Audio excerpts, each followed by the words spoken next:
新宿校月曜日21時20分のクラスです。担当は恵美先生。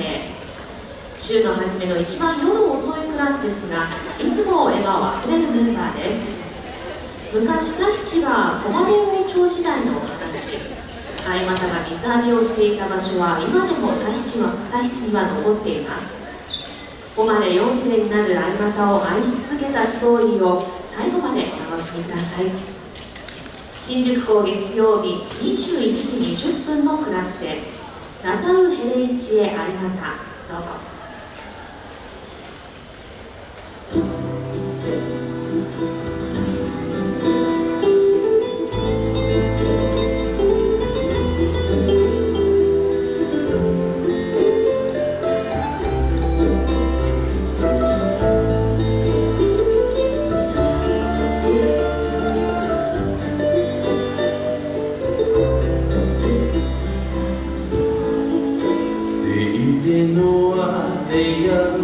Ite pape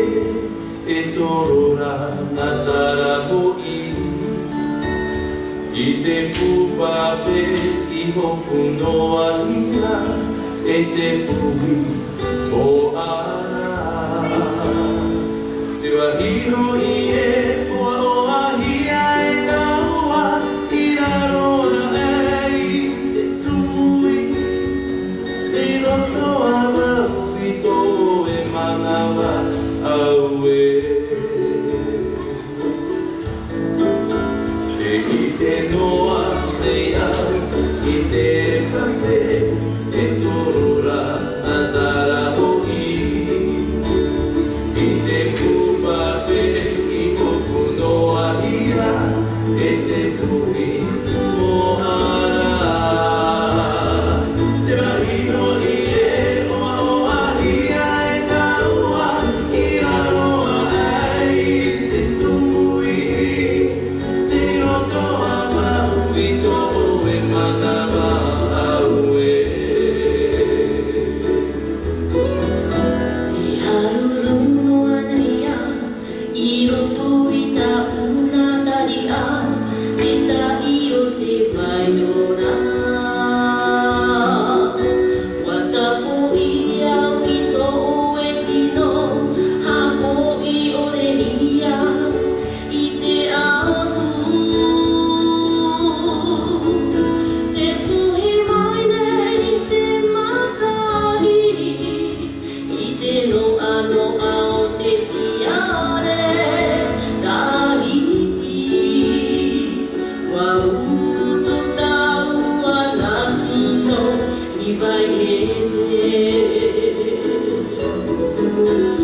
以降月曜日21時20分のクラスの皆さんでした。